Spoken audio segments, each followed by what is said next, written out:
El presente trabajo tiene como objetivo identificar todas las estructuras anatómicas que tienen que ver con la porción abdominal del tubo digestivo y sus glándulas anexas. Esto quiere decir que están excluidos para esta actividad práctica la cavidad bucal y todo su contenido, la faringe, la porción cervical y torácica del esófago. Nos interesa la porción distal del esófago, que 2 a 3 centímetros de la porción terminal del esófago están por debajo del hiato esofágico del diafragma y se conoce como porción abdominal del esófago. Entonces esta porción de aquí corresponde a la porción abdominal del esófago. Esta es la unión esófago-gástrica, llamada también región del cardias. Vemos aquí el estómago, específicamente la cara anterior del estómago, el fondo del estómago, el cuerpo, el antro gástrico y el conducto y la región pilórica. En el interior de la región pilórica o la porción pilórica tenemos el píloro, que es un esfínter que permite el paso de los alimentos del estómago al duodeno y evita el reflujo de esos alimentos que ya han pasado al duodeno, evita el reflujo, o sea que evita ese píloro que se regrese el alimento del estómago. Entonces aquí tenemos el estómago con su fondo, el fondo gástrico o cúpula gástrica, el cuerpo, el antro gástrico y la porción pilórica. Luego tenemos que se continúa directamente el estómago con el intestino delgado. La primera porción del intestino delgado es el duodeno. Esto corresponde al marco duodenal que rodea a la cabeza del páncreas. El páncreas, igual que el hígado, son las dos glándulas anexas del tubo digestivo. La secreción de estas dos glándulas del hígado, que es la bilis, y el jugo pancreático son las sustancias que favorecen el proceso de degradación de los alimentos a partir del duodeno. Entonces en el duodeno tenemos 4 porciones: la porción horizontal superior o primera porción del duodeno, porción descendente o segunda porción del duodeno, tercera porción o porción horizontal inferior, y la cuarta porción es que es la porción ascendente. Aquí vemos exactamente, si nos preguntaran aquí, este se llama ángulo duodeno-yeyunal o ángulo de Treis. Si nos preguntan aquí, primera porción del duodeno o porción horizontal superior, aquí la respuesta sería segunda porción del duodeno o porción descendente, tercera porción o porción horizontal inferior, cuarta porción o porción ascendente. Ángulo duodeno-yeyunal o ángulo de Treis. Aquí vemos el duodeno, la cuarta porción del duodeno se continúa directamente con el yeyuno, 2/5 partes del intestino delgado luego del duodeno corresponden al yeyuno y 3/5 partes distales corresponden al ilion. Así que si nos preguntan aquí en la parte superior, la respuesta sería asas de yeyuno, y si preguntan aquí, asas de ilion. El intestino delgado, recordemos, está formado por el duodeno, que mide 25 centímetros aproximadamente, el yeyuno y el ilion, que en total suman aproximadamente 6 metros de longitud. Aquí vemos la unión del ilion con el ciego, que aquí lo vemos con más claridad. Unión iliocecal. Esta es la porción terminal del ilion uniéndose al ciego. A nivel de esta unión en el interior tenemos la válvula iliocecal. Aquí en la superficie no vemos la válvula, la respuesta sería unión iliocecal. Este es el apéndice con su meso de fijación. Los mesos son elementos de fijación del tubo digestivo, pueden leerlo en la teoría. Aquí vemos el meso de fijación del intestino delgado, que se llama mesenterio. Vemos el apéndice cecal con el mesoapéndice, ese es el mesoapéndice, el ciego, que es la porción más dilatada del intestino grueso, colon ascendente, ángulo derecho del colon, que corresponde a este ángulo, que le llaman también ángulo hepático porque se relaciona con el lóbulo derecho del hígado, el colon transverso, que también tiene un meso de fijación que se llama mesocolon transverso. Vemos aquí en el colon estas abolladuras, estas dilataciones se llaman austras. Cada dilatación que vemos en el colon recibe el nombre de austra. y vemos estas cintas musculares que son el músculo liso, el músculo longitudinal externo, se llaman tenias del colon. Las dilataciones se llaman austras. Entonces aquí tenemos el ciego, que equivale a esto mismo, el colon ascendente, el ángulo derecho del colon o ángulo hepático, colon transverso, el ángulo izquierdo del colon o ángulo esplénico, colon descendente, colon sigmoide y el recto, terminando en el conducto anal, el tubo digestivo. Esto es una referencia histológica, es anatomía microscópica, anatomía, histología. Vemos las capas que encontramos a partir de la porción abdominal del esófago. Tenemos la cubierta superficial o la capa superficial, corresponde al peritoneo visceral o la membrana serosa, que es peritoneo, que cubre al tubo digestivo. Por debajo del peritoneo tenemos, que es la membrana serosa, tenemos la capa longitudinal externa. Por debajo de ella tenemos la capa circular interna de músculo liso. Capa longitudinal externa de músculo liso, capa circular interna de músculo liso. Luego tenemos la submucosa y por último la mucosa, donde vemos la capa muscular de la mucosa, vemos la lámina propia de la mucosa y el epitelio del tubo digestivo. Esas son las capas. Observemos aquí que luego que cubre la membrana serosa peritoneal al tubo digestivo, esta membrana peritoneal da lugar a los mesos de fijación.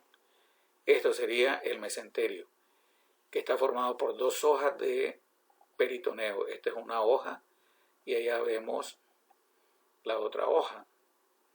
En medio de las dos hojas circulan los nervios en amarillo, las arterias en rojo y las venas en azul celeste. Entonces, esa es la anatomía microscópica del tubo digestivo. Aquí vemos el estómago. Esta es la región del cardias o unión esófago-gástrica. Aquí se nos forma en la unión del esófago con el fondo del estómago el ángulo esófago-gástrico o ángulo de His, que sería este ángulo, ¿verdad? Luego tenemos el fondo, el cuerpo del estómago, la región del antro gástrico y la región del píloro, o la porción pilórica, que se continúa directamente con la primera porción del duodeno y luego tenemos aquí la segunda porción. Observemos aquí que en el píloro exactamente se forma el conducto pilórico, el cual está rodeado por el esfínter pilórico. Aquí, así que si se pregunta aquí, la respuesta sería esfínter pilórico. Si se pregunta aquí sería conducto pilórico. Y en la superficie del estómago se llama porción pilórica del estómago. Y esta es la porción del antro gástrico, cuerpo del estómago, el cardias, que representa la unión del esófago con el estómago, y el fondo gástrico. Decía, ¿verdad?, en esta imagen que si nos preguntaran la zona superior del intestino corresponde a I1 y la región inferior del estómago, que también se llama porción distal del intestino delgado, sería el ileón. Ileón con E, ¿verdad? I-L-E, ileón. Luego tenemos en el marco cólico lo que hemos visto, el apéndice cecal con su mesoapéndice, el ciego. Aquí vemos la comunicación que hay de la luz del ciego, la cavidad del ciego, con la luz del apéndice. Ese orificio se continúa en el interior del apéndice. Es por aquí que se pueden introducir semillas de guayaba, semillas de vegetales, un parásito, sobre todo la lombriz, el ascaris, obstruye el apéndice y comienza el cuadro apendicular, el cuadro de apendicitis. Aquí vemos las tenias musculares, las dilataciones sabemos que se llaman austras del colon, cualquiera de ellas, Y relacionándose con las tenias musculares tenemos las apéndices epiploicas, aquí aparece el nombre. Las apéndices epiploicas no es nada más que peritoneo, espacio subperitoneal que está ocupado por tejido graso. Ese es las apéndices epiploicas. Entonces vemos apéndices epiploicas, austras del colon y tenias musculares. Estos tres detalles solo existen en el colon o intestino grueso. En el intestino delgado no tenemos esos tres detalles anatómicos. Las porciones del marco cólico son el ciego, o el intestino grueso da ciego, colon ascendente, ángulo derecho del colon o flexura hepática, colon transverso, ángulo esplénico o ángulo izquierdo del colon, colon descendente, colon sigmoide y recto, que termina en el conducto anal. Luego veríamos las glándulas anexas, aquí ya las habíamos mostrado, el páncreas y el hígado. Vamos a ver unas imágenes de mayor realce de estas glándulas anexas. Aquí tenemos la ubicación topográfica del hígado. El lóbulo derecho está en el hipocondrio derecho y el lóbulo izquierdo se proyecta hacia el epigastrio. Este sería el lóbulo izquierdo del hígado, lóbulo derecho, que están separados por la presencia del ligamento falciforme del hígado. En el extremo inferior de ese ligamento falciforme tenemos el ligamento redondo que une el ombligo con la cara visceral del hígado. Aquí podemos ver la vesícula biliar específicamente, y lo que vemos es el fondo de la vesícula biliar. Aquí tenemos el estómago, si nos preguntan aquí es el fondo gástrico, aquí en esta zona de aquí el cuerpo del estómago, el antro y el píloro. Aquí vemos intestino delgado, en la región superior, insisto, sería el yeyuno, en la región inferior ilio. Ciego, colon ascendente, ángulo derecho del colon, colon transverso, ángulo izquierdo del colon. Y no observamos el colon descendente ni el sigmoide. Esta es la cara visceral del hígado. Aquí lo que estamos viendo del hígado es la cara diafragmática, llamada así porque se une al diafragma por varios ligamentos. Aquí tenemos la cara visceral del hígado. Este corresponde al lóbulo derecho, al lóbulo izquierdo, la cara visceral del lóbulo izquierdo, y toda esta zona, la cara visceral del lóbulo derecho. En esta presentación vamos a obviar la segmentación del hígado. Esto tiene más interés quirúrgico que el interés de la descripción de la superficie hepática. Entonces tenemos aquí en la cara visceral, esta cara se llama visceral precisamente porque se relaciona con las vísceras abdominales. La cara visceral del lóbulo izquierdo se relaciona en toda esta zona con el estómago, y a esta zona le llaman impresión gástrica. En esta zona de aquí tenemos la impresión esofágica. Aquí tenemos el ligamento redondo del hígado, que se labra un surco en la cara visceral del hígado, y este es el surco para el ligamento venoso de Arancio. Arancio es un epónimo. Tenemos aquí la vena cava inferior, que se labra un surco en el borde posterior del hígado. Entonces esta sería vena cava inferior. Aquí tenemos la vesícula biliar y el hilo hepático. En el hilo hepático podemos ver las dos ramas de la vena porta. La vena porta aparece en celeste. Si preguntan aquí es vena porta. Si preguntan en esta zona de aquí sería la rama derecha de la vena porta. Y de aquí hasta aquí es la rama izquierda, que precisamente se dirige al lóbulo izquierdo del hígado. Esta es la arteria hepática propia. La rama derecha de la arteria hepática propia va hacia el lóbulo derecho del hígado. Esta es la rama izquierda de la arteria hepática propia, que se dirige al lóbulo izquierdo, y observemos que la arteria hepática derecha nace la arteria cística, que se dirige a irrigar la vesícula biliar. En la vesícula tenemos el fondo, el cuerpo cuello y el conducto cístico. Aquí vemos el conducto hepático común. Al unirse con el conducto cístico forman el conducto colédoco. Si preguntan este segmento que estoy señalando, la respuesta sería conducto colédoco. En el lóbulo derecho del hígado tenemos la impresión cólica. Esta zona aquí recibe el nombre de impresión cólica, se relaciona con el ángulo derecho del colon. Esta es la impresión renal, se relaciona con el riñón derecho. Y en esta zona aquí es la impresión suprarrenal, donde se relaciona con la glándula suprarrenal derecha.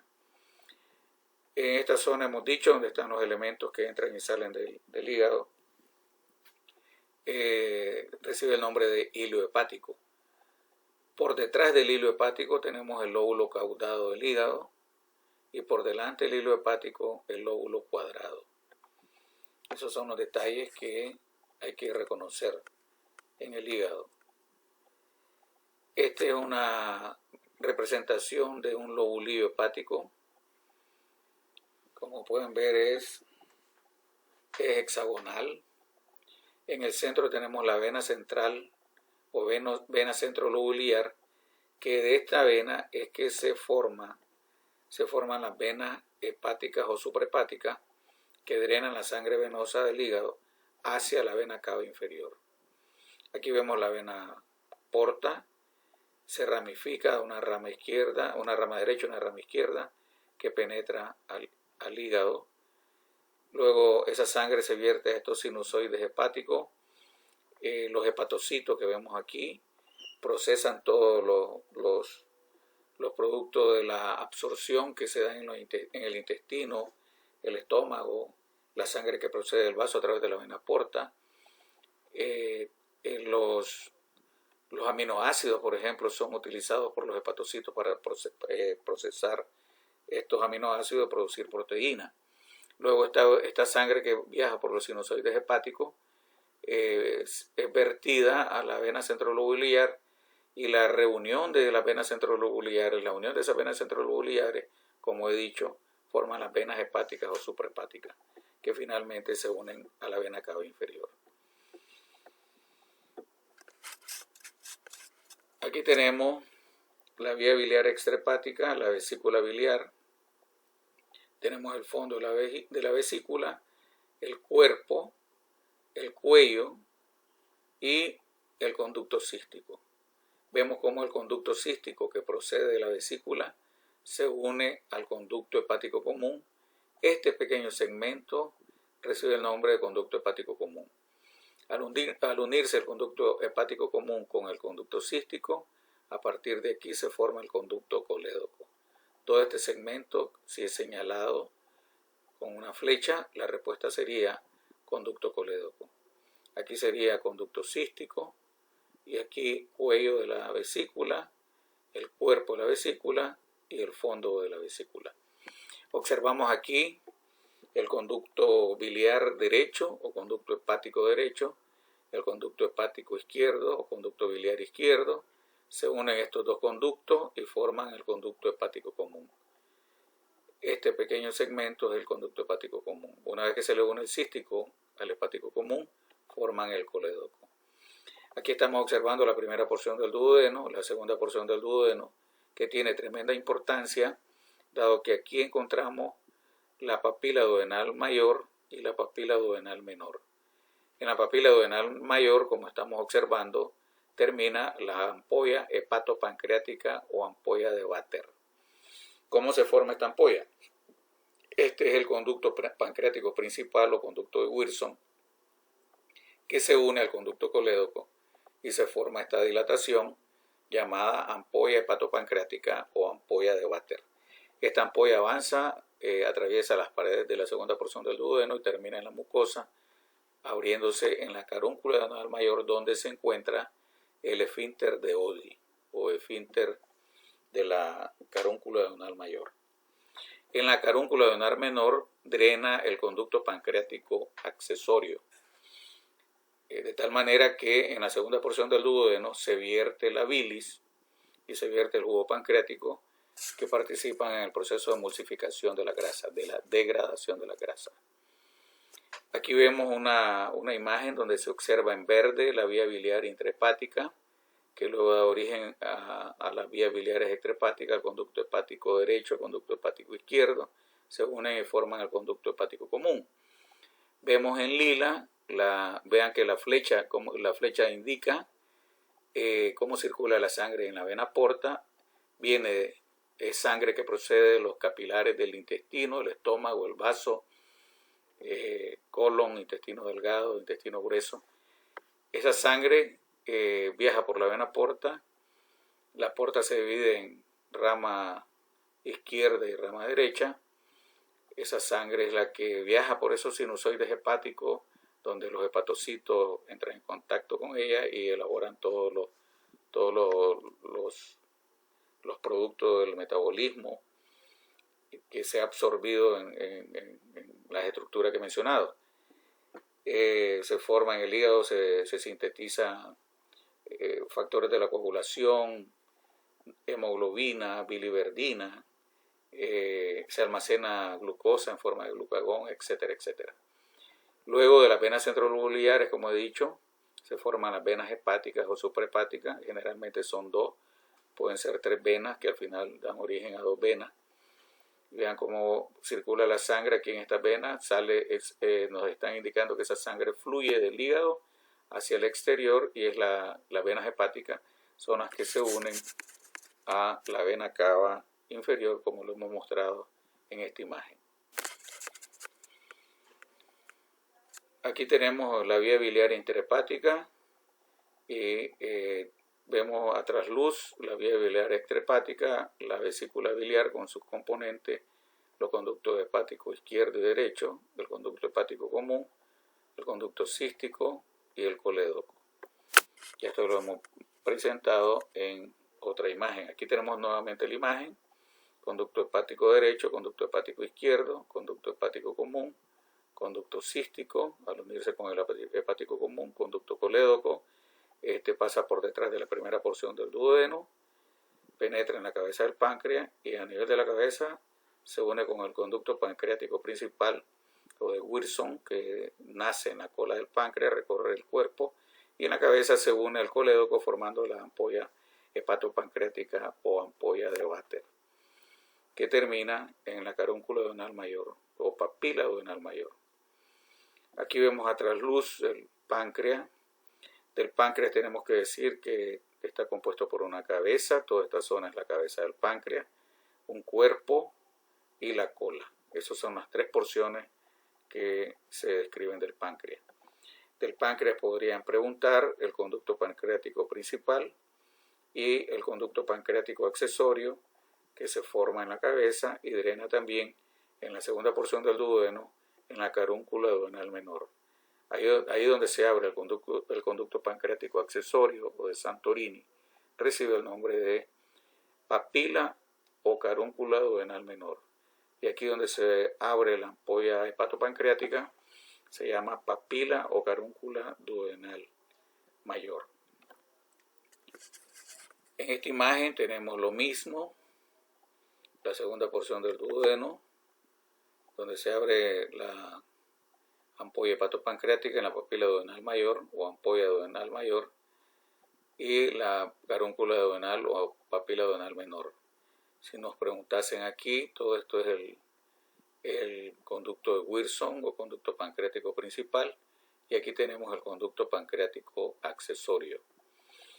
El vaso se estudia con las glándulas anexas, no porque es una glándula anexa, aquí estamos viendo que dentro del vaso es un órgano sólido, igual que el hígado y el páncreas, pero es un órgano linfoide. Aquí vemos los nódulos linfáticos, donde se producen células blancas, células de defensa, la pulpa o zona medular del vaso.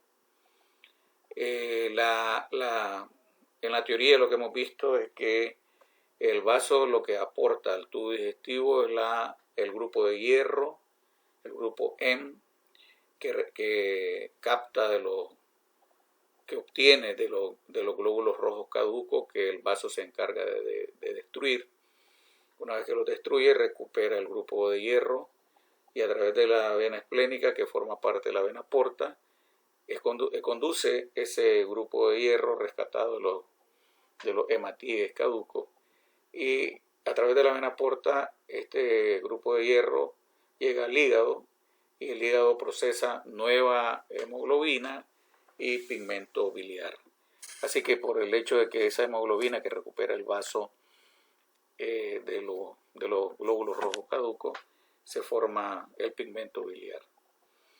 Aquí nos muestran que la ubicación topográfica del vaso está ubicado en el hipocondrio izquierdo, igual que el hígado tiene una cara visceral, que sería esta, y una cara diafragmática, que es la superficie convexa.